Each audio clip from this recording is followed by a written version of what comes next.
John's peeing. Can you hear John peeing? Oh, here, you got to angle the microphone. Oh, no.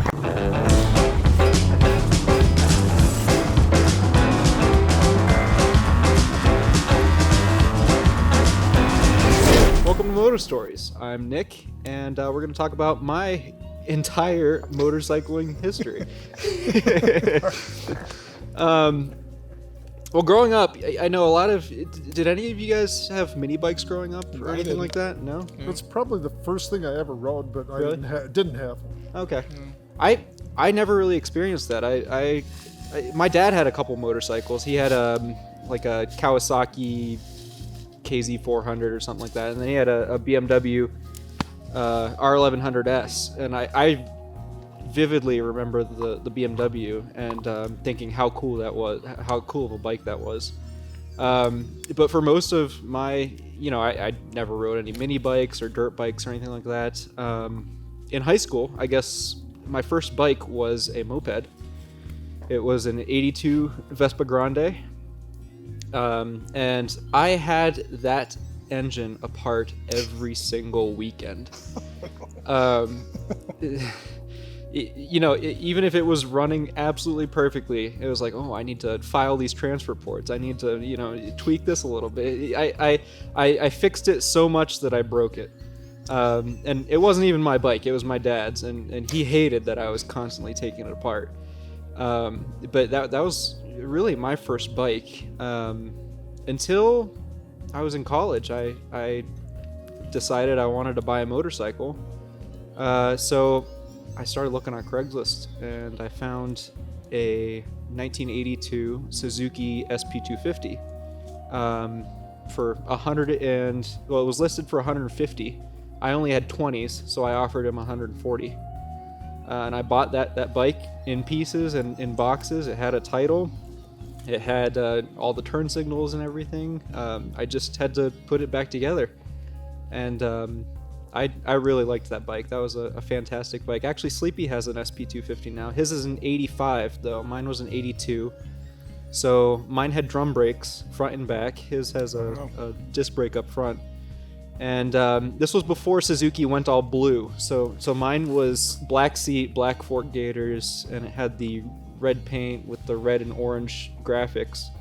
And now Sleepy's is all blue all over it. Kind of looks weird, but... But you have the gold wheels, so that was cool. Mine were silver. Anyway, that was my SP250, and I actually got in contact with the original owner. Actually, you know what? I think I just said that it had the title. It didn't. I had to track down the original owner, and I got him to transfer the title into my name. And in the process, the original owner was like, hey, if you ever think about selling it, let me know. Because he bought this thing new in 1982 when he was, fresh out of college, and he's a firefighter in Columbus, Ohio. So how do you track them down, though? I went to the DMV, and for a few bucks, they'll give you the latest contact information for which it was all outdated. But I had his name, and I tracked him down on LinkedIn, I think. Oh, nice. But yeah. That was really cool. So I got to, after I was done with that bike, I sold it back to the original owner for way more than I paid for it. And just recently I got back in touch with him again, letting him know that, hey, if you ever feel like selling it, let me know, and I'd be interested in buying it back. So we'll see if I ever get that bike back. My second motorcycle. Who's beeping? That was mine. While I still had the SP250, a friend of mine had bought a Honda CL350 that he was fixing up, and eventually he just lost interest in it, and I bought it off of him to try to. He had cut it up and turned it into a cafe racer. So I kind of finished that project for him. I didn't keep that bike for very long. I did have a Honda CB750, a 74. It was Planet Blue Metallic, which is actually a 75 color. It wasn't available in 74, so it was the wrong tank. But I had that bike for a little while. I had a big Vetter windjammer on the front. And actually, when I bought that bike, that's when I sold the SP250. Just because I felt like, well, I got the CB750. I don't need this dirt bike anymore, so I'll just ride the CB750. I had that for a couple years, but ultimately for the kind of riding that I was doing, it was just kind of big and heavy. So I sold that. I think this is about the time where I first met Phil, because I wanted to buy a Vespa. I called Phil's shop. I was talking to Phil. I told him, hey, I want to buy a vintage scooter, either a Vespa or a Lambretta. And right away he told me, well, he asked me, well, what kind of bikes have you worked on? So I listed the CB750, the SP250, the CL. And right away he said, you're not ready for a Lambretta. So you passed the test, but sort of. Not all the way. So I was like, fair enough. So I came to the shop. I borrowed a pickup truck, came to the shop. And he showed me in the back of his workshop area, there's tons and tons of scooters all over the wall and all over the place. And he just sort of pointed out what things were and kind of around how much he would want for them. So eventually we found this pair of white Vespa Rally 200s, and they were all in pieces. They were covered in rust, and he wanted $800 for the pair of them, and I said, that is perfect. These are the perfect scooter for me.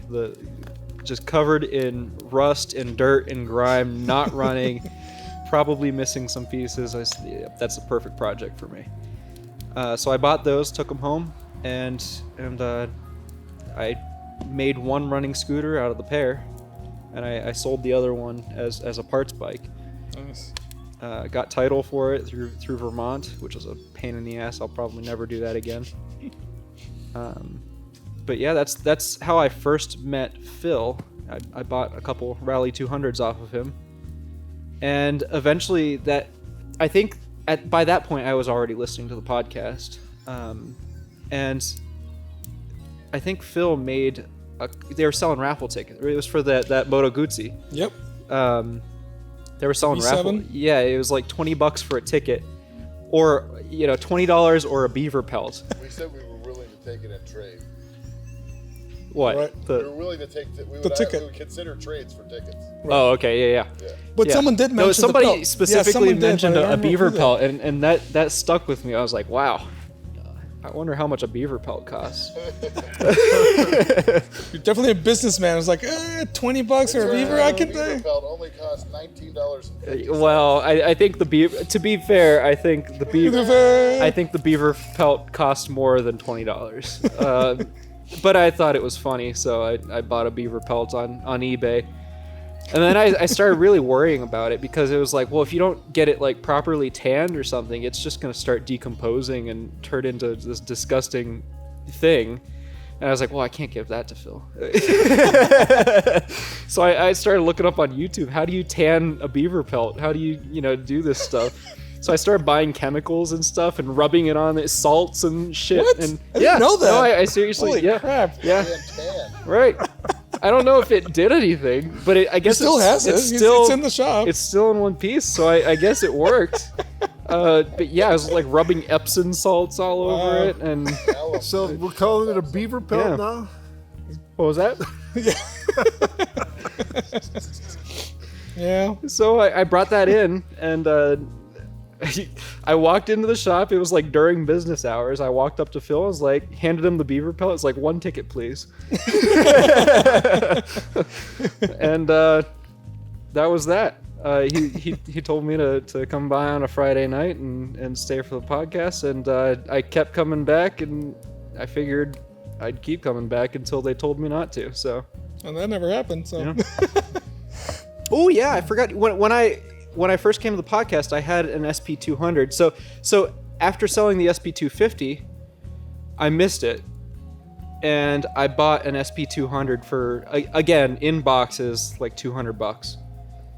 Put it back together, rode that around quite a bit, and that's what I actually rode to the podcast for the first time, I think. And Nick was actually, I'll tell you what, you rode that bike from Akron to the podcast. Oh, yeah. A lot. Like, yeah. It was questionable that you should have been, like, the weather was not, didn't matter. You were riding that bike. Well, taking back roads, it was probably close to 45 minutes, an hour to get there. I believe it. On the SP200. I was impressed. I never said it, and I would never have normally say that, but I was impressed. That's for sure. Well, I sold that at Mid-Ohio. The first year I went to Mid-Ohio with the Cleveland Moto gang. You guys had the school bus. Oh, yeah. And Magic bus. I had a pie plate on the front of the SP200 for $1,200, thinking there's no way anybody's gonna buy this thing. And some guy came up to me, he's like, "Hey, I used to have one of these. Take $1,000 for it?" Sure. Nice. The funny thing about that is I rode to Mid-Ohio on that SP200. I had to call my girlfriend to come and pick me up.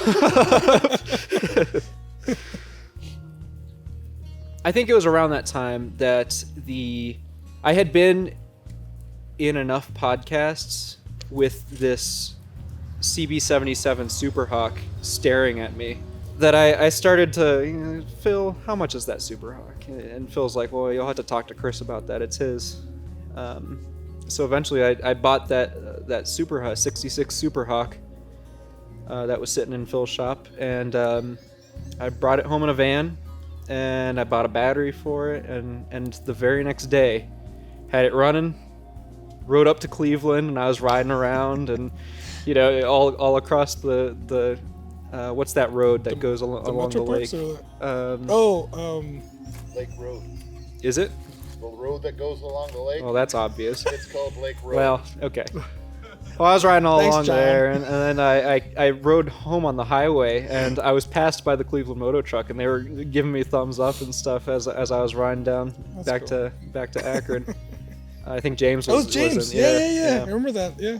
Yeah. James mentioned and that. I've still got the Superhawk. I'm riding it. I rode it today. I rode the crap out of it these past 2 days.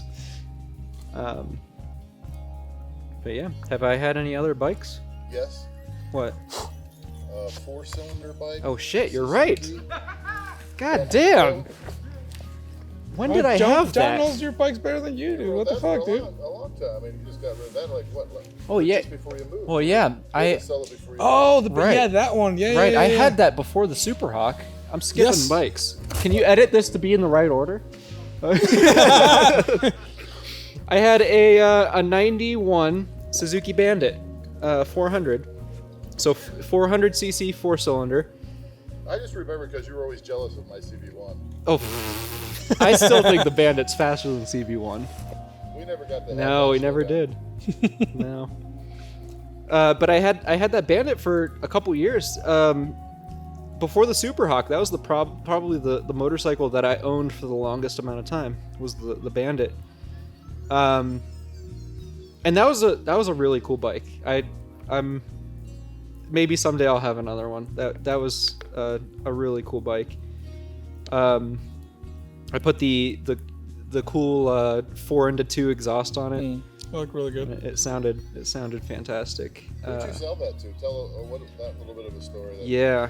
Before I moved down here, I decided if there was one bike that I would be willing to sell, of the scooter, the Vespa, I can't sell that because I put so much work into it, and I love it, even though it's a death trap. The CB77, can't sell that either. It's a wonderful little bike.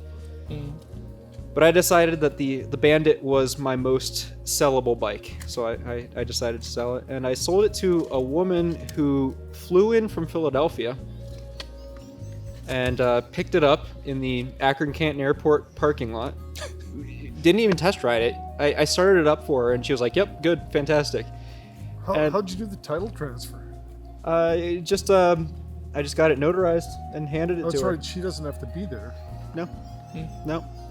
So she picked up this bike and it's like, okay, well, that's probably gonna be 8-hour ride back to Philadelphia, and she's like, I'm not going to Philadelphia.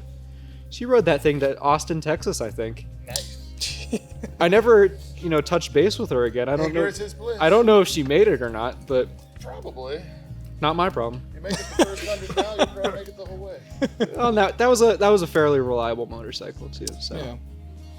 So, yeah, I think that was a bet that brings us up to today, where we're in